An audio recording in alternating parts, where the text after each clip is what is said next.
Welcome to the Eclipse Horror Stories. Please like and subscribe this channel before diving into the story. Some toys are meant to comfort children, but what if the toy itself wanted something darker? Tonight's story is about a truck driver named John, his wife Christina, and their baby girl Aiza, who began whispering the name of something that shouldn't exist, Lablubu.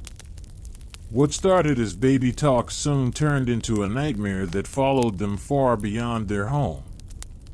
If you enjoy true-style horror stories that feel too real to ignore, make sure you subscribe to Eclipse Horror Stories, because trust me, you don't want to miss what happens when this family tries to burn the thing haunting their child. John had been driving trucks for over 15 years, the kind of job that kept him away for long stretches but paid just enough to keep food on the table. Christina understood his schedule well by now. Nights were lonely, but she tried to stay strong, especially after their baby girl Aiza was born. They had just moved into a new house on the edge of town, a small rental near the highway. It wasn't perfect, but it was cheap, and John thought it made sense for a family just starting out. The house itself had a strange feel to it, though neither of them said it out loud. The windows were drafty, the walls seemed too thin, and at night the sound of trucks roaring down the highway seeped into every corner of the place. Christina noticed how Aiza's mood shifted after they moved in.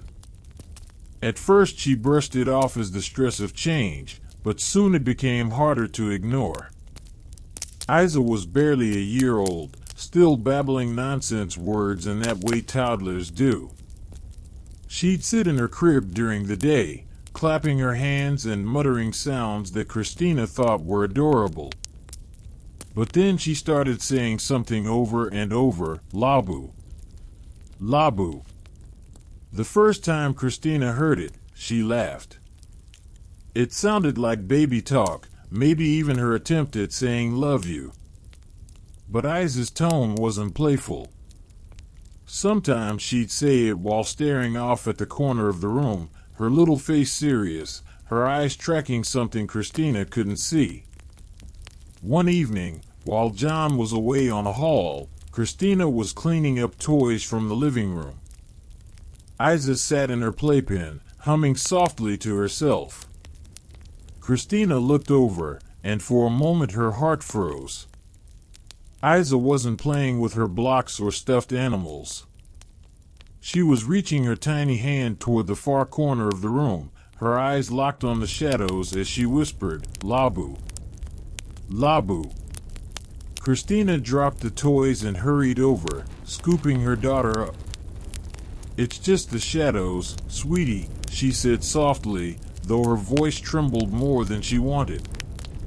Aiza buried her face in Christina's shoulder, suddenly quiet. When John came home a few days later, Christina told him about it. He tried to laugh it off. Kids her age see things we don't, he said. Imagination runs wild. Don't let it spook you. But then it happened to him.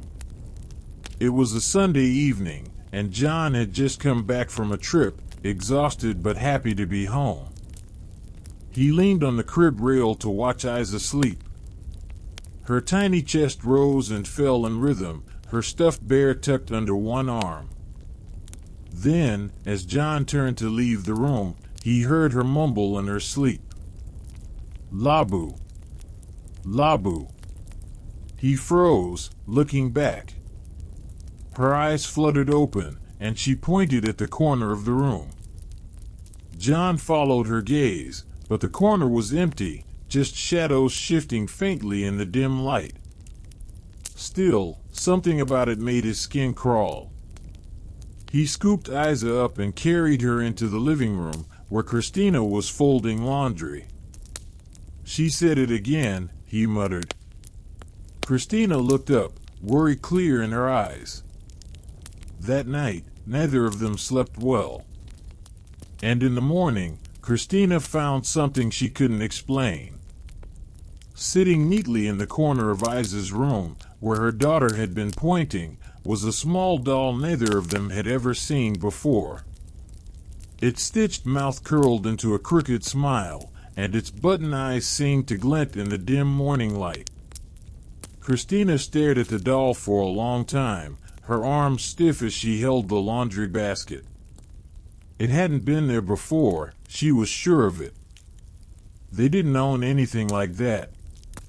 Most of Aiza's toys were soft and colorful, plush bears, rattles, a plastic stacking ring set.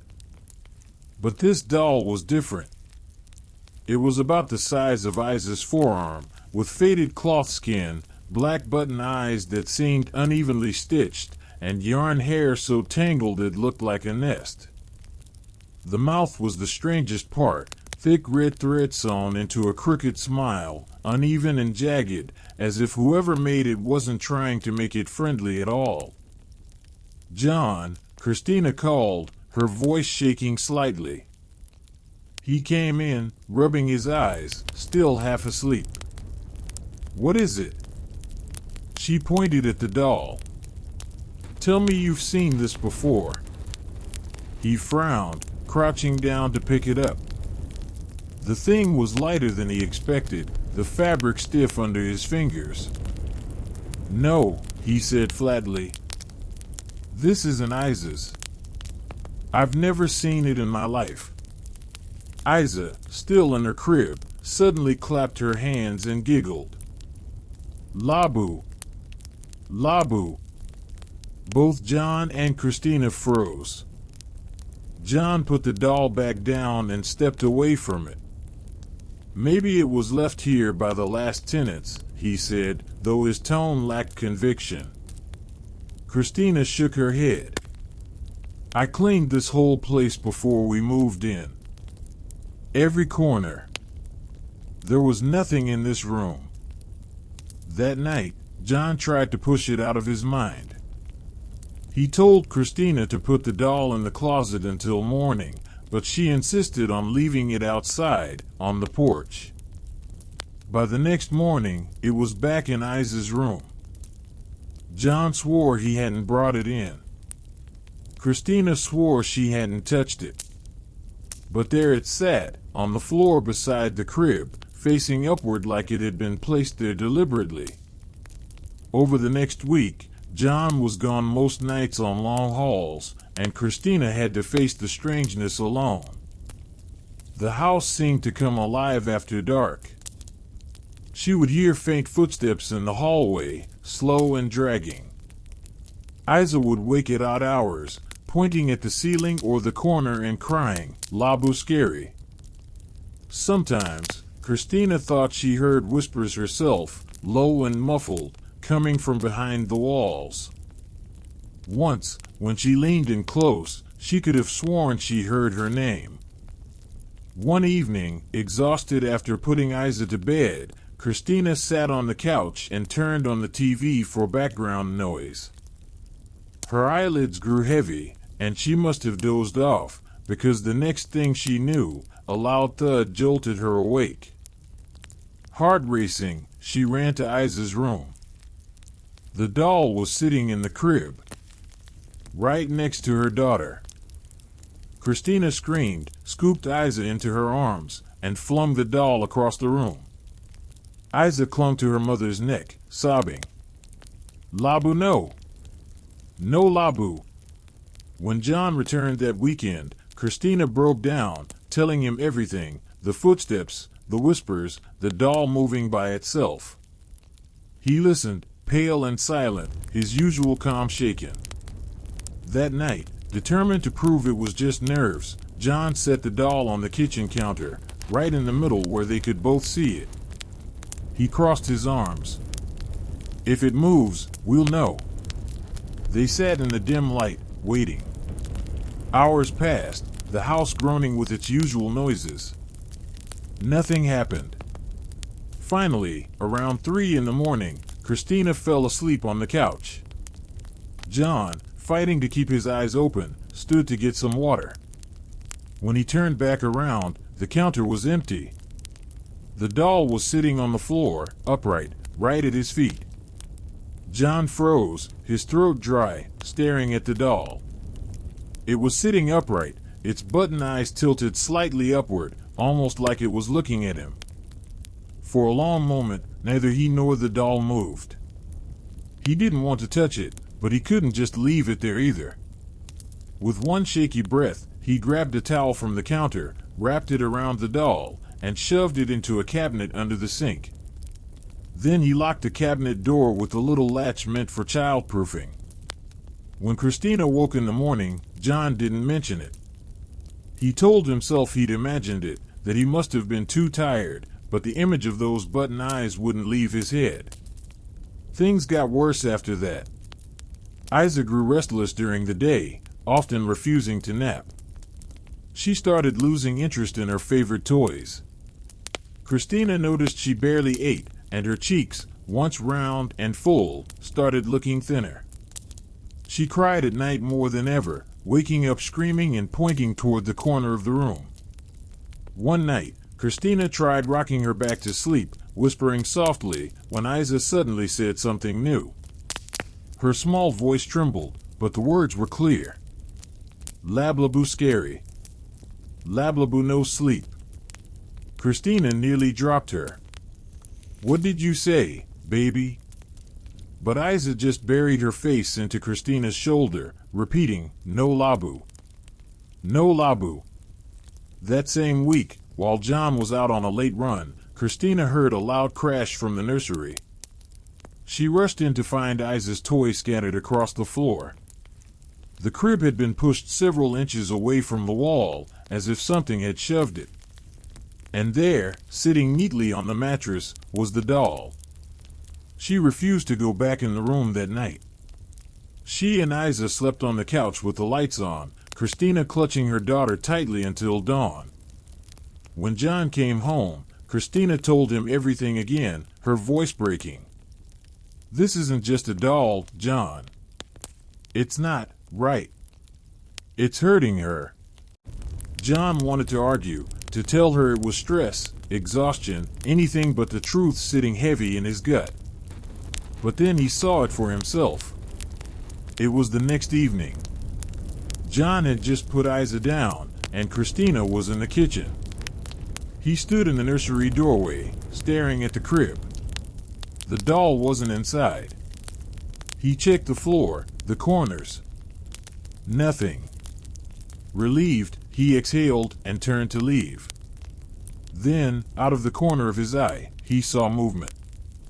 The doll's head turned. It was sitting on top of the dresser, its body slumped forward, but its head rotated slowly, creaking like stiff fabric, until those black button eyes were staring directly at him. John's blood ran cold.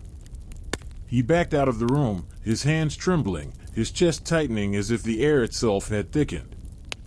Christina, he shouted. She came running, and when he pointed, the doll was back in its usual limp position, head tilted down as if it hadn't moved at all. That was the night John stopped pretending. He sat at the kitchen table with Christina after Aiza was asleep, his voice low and steady. This isn't something we can handle alone, he said. We need help. Christina nodded, tears in her eyes. Neither of them noticed, as they spoke, the faint sound of fabric dragging across the floor upstairs. The next morning, Christina made a call to a woman she vaguely remembered from her childhood, a local elder named Miriam who lived just outside town. People whispered about her. Some said she had a gift, others called her superstitious, but Christina's mother once swore that Miriam had helped their family when strange things happened years ago. When Miriam arrived that afternoon, the air in the house seemed to shift. She was small and wiry, her gray hair tied back in a scarf, her sharp eyes scanning every corner as if she could see what others couldn't. Aiza clung to Christina's neck, unusually quiet, but her wide eyes followed Miriam carefully. Miriam stepped into the nursery without saying a word. She stopped by the crib, looked at the corners of the room, then bent to pick up something from the floor. It was the doll. She held it at arm's length, her expression grim. Where did this come from? John's jaw tightened. We don't know. It just showed up. Miriam turned the doll over in her hands, examining the stitches, the uneven smile, the rough fabric. This is not a toy, she said finally, her voice low. This is a vessel. Christina's stomach nodded. A vessel? For what? Miriam met her eyes. For something that should not be here. It attaches itself to places, to families, but mostly to children. Children are easier. They believe. They fear. That fear feeds it. John shifted uncomfortably. So what do we do with it? You destroy it, Miriam said simply. But you must be careful. Spirits like this cling tight. Sometimes they fight back. That night, after Miriam left, John and Christina argued about what to do. John wanted to burn the doll immediately, but Christina was afraid it would only make things worse. What if it hurts Aiza? She whispered. What if it doesn't leave her alone? Before John could answer, Aiza began to cry from the other room. They rushed in to find her standing in the crib, pointing again at the corner. Her tiny face was pale, her eyes wide. Labu, she whimpered. Labu here. John followed her finger, and his stomach dropped. There was something in the corner. Not the doll this time, something darker. The shape of a figure crouched low, barely visible in the shadows, its head cocked to one side. John grabbed Christina's arm and pulled her back. In that instant, the figure dissolved into the darkness, leaving nothing but the faint sound of a giggle, high and sharp, echoing in the room. They didn't sleep at all that night. John sat in the living room, a baseball bat across his lap, the doll on the kitchen table in front of him. Its stitched smile seemed wider in the dim light, its button eyes reflecting the faint glow of the lamp. Around 3 in the morning, the house grew unnaturally quiet. The hum of the fridge cut out. Even the sound of the highway outside seemed to fade. John leaned forward, gripping the bat tighter. And then he heard it. A voice, faint but clear, coming from the doll itself. John. He dropped the bat, stumbling back. His chest heaved as the voice came again, this time higher, mocking. John. Christina. Christina rushed into the room, holding Aiza. What happened? He pointed, unable to speak. She followed his gaze to the doll, her face draining of color. The voice stopped, but the silence that followed was worse. Christina's eyes filled with tears. We can't wait. We have to end this. Now. John nodded, his hands trembling. Tomorrow, he decided, Lablubu would burn. The following day felt like it dragged on forever. John could barely focus on anything. He didn't go to work, and Christina refused to leave Aiza's side. Every creak in the walls, every groan of the floorboards made them jump. Even in daylight, the house seemed colder, as though the air itself had grown heavy. John had locked the doll in a toolbox in the garage that morning, determined not to let it back inside. But Christina kept glancing toward the door, like she was waiting for it to walk back in on its own. By evening, Aiza was listless, her little body warm with a low fever. She clung to Christina, whimpering softly, refusing food. Her eyes kept drifting toward the hallway, unfocused, as though she was watching something her parents couldn't see. Around midnight, John jolted awake on the couch. Christina was beside him, holding Aiza, but the room was different. The lamp flickered violently, the shadows stretching long across the walls. And then, from the hallway, came the sound of small, dragging footsteps. Christina tightened her grip on Aiza. John, she whispered. He stood slowly, his fists clenched. The footsteps grew louder, closer, until something appeared at the edge of the living room. It was Lablubu. Not just a doll, limp and stitched, but a twisted version of it. The thing stood taller now, its cloth skin stretched too tight, button eyes gleaming as though they were alive. Its stitched mouth gaped open, thread straining as a horrible, childlike giggle spilled out. Aiza let out a piercing scream. "Labu," she wailed, thrashing in Christina's arms. John grabbed the baseball bat from the corner and swung, but the figure darted back into the darkness with unnatural speed. He chased it down the hallway, his heart pounding, but all he found was the doll lying limp on the floor, grinning up at him. He didn't hesitate. He grabbed it, ignoring the way the fabric seemed to pulse under his grip, and stormed outside. Christina followed, clutching Aiza against her chest, her eyes wide with fear. John carried the doll to the fire pit in the yard. His hands shook as he poured lighter fluid over it, the smell sharp in the night air.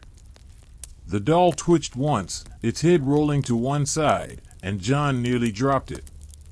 But he forced himself to strike a match.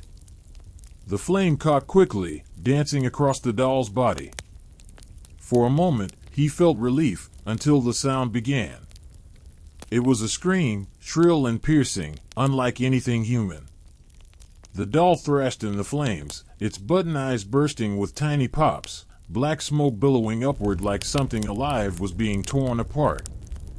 Aiza buried her face in Christina's neck, sobbing. Christina clung to her, whispering prayers under her breath, tears streaking her cheeks. John stood frozen, his chest heaving as the doll's voice twisted into words. "John, you can't stop me." The fire roared higher, sparks flying into the night, until finally the doll collapsed into ash. The screaming cut off, leaving only the crackle of flames and the sound of Aiza's quiet sobs. For the first time in weeks, the air felt lighter. The oppressive weight pressing on the house seemed to lift. Christina looked at John, her face pale but filled with hope. "Is it over?" she whispered. John didn't answer. He stared into the flames, the echo of that voice still burning in his ears. Inside the house, a faint sound drifted down the hallway. A giggle. For a while after the burning, things felt different. The house seemed calmer, lighter, as if the walls themselves had exhaled. Christina let herself believe it was over. She even smiled as she tucked Aiza into her crib the next night. John stayed close, still uneasy, but hopeful. The first 2 nights passed without incident. Aiza slept soundly, her fever gone. Christina started humming while she cooked again, and John finally allowed himself to relax, though he still kept a bat by the bed. The house felt almost normal, like it had before they moved in. On the 3rd night, however, Aiza woke them both with a sound that sent chills down their spines. She was laughing. Not a soft baby laugh, but a high, shrill giggle that carried through the house. John and Christina rushed into the nursery, only to find her sitting upright in her crib, eyes wide open, staring at the corner. "Labu," she said softly. "Labu back." Christina's heart dropped. "No, baby," she whispered, scooping her up. "Labu's gone." But John saw it. The shadows in the corner shifted, moving against the natural flow of the moonlight. For an instant, he swore he saw a pair of button eyes glinting faintly, just before the darkness bled back into the walls. He didn't tell Christina right away. He didn't want to scare her more than she already was. But over the next week, the signs returned, small things at first. Toys misplaced. Doors creaking open by themselves. A faint scratching sound at night, like tiny stitches pulling tight. Then one evening, while John was getting ready for another long haul, Christina found something on the porch. It was a scrap of cloth. Burned at the edges, the same coarse fabric as the doll. She dropped it immediately, her stomach twisting. John picked it up, his jaw tightening as he examined it. "I burned it," he said, almost to himself. I watched it turn to ash. Christina's eyes filled with tears. "Then why is it back?" That night, neither of them slept. They sat in the living room with Aiza between them, listening. Every so often, there was that sound, the faintest giggle, drifting through the hallways, teasing them from the shadows. At one point, Aiza reached out her small hand toward the darkness and whispered, "Play with Lablubu." John stood abruptly, pacing. "It's not gone. Burning it wasn't enough. It's tied to this place, or to us." Christina hugged Aiza tighter, her voice trembling. "What if it never leaves?" He didn't have an answer. The following morning, they made a decision. They couldn't stay. They would pack up, leave the house, and never come back. John spent the day hauling boxes into the truck, his nerves stretched thin. Christina gathered Aiza's toys, leaving the crib behind, unwilling to take anything that had been near Lablubu. By evening, the house was nearly empty. As the sun set, John carried the last box to the truck. When he returned, Christina was standing in the doorway, pale as a ghost. "What is it?" he asked. She pointed toward the nursery. John walked in slowly. The room was bare now, stripped of furniture, walls echoing. But in the center of the floor sat something small. A doll. Not the same one exactly. The fabric was darker, the stitches newer, but its mouth was sewn into that same crooked smile, and its button eyes gleamed in the fading light. John felt the blood drain from his face. Behind him, Aiza giggled. "Lablubu," she whispered. John didn't touch the new doll. He couldn't. Just the sight of it sitting there in the middle of the empty nursery made his skin crawl. Christina stood in the doorway, trembling, her eyes wide as she clutched Aiza close. "Leave it," she whispered. "Don't bring it with us. Don't even go near it." John nodded. For the first time, he didn't feel the urge to fight it. They had tried burning it, tried ignoring it, and still, somehow, it came back. The only option left was to walk away. Within the hour, they loaded the last of their belongings into the truck. Christina buckled Aiza into her car seat, her hands shaking so badly she had to try twice to clip the belt. John took one last look at the house before climbing into the driver's seat. The nursery window was dark, but as the engine roared to life, he thought he saw a shape move behind the curtain. Something small. Something waiting. He drove. They didn't look back. The highway stretched out before them, long and empty under the pale moonlight. Christina sat silently in the passenger seat, holding Aiza's tiny hand, her gaze fixed straight ahead. For a while, the only sound was the steady hum of the tires on the road. After an hour, Aiza finally began to drift to sleep. Her breathing slowed, her small body relaxing against the seat. Christina let out a sigh of relief, though it was short-lived. From the back seat came a faint sound. A giggle. John gripped the steering wheel tighter, his knuckles white. "Did you hear that?" Christina turned slowly. Aiza was asleep, her lips slightly parted. But her tiny hand was curled around something.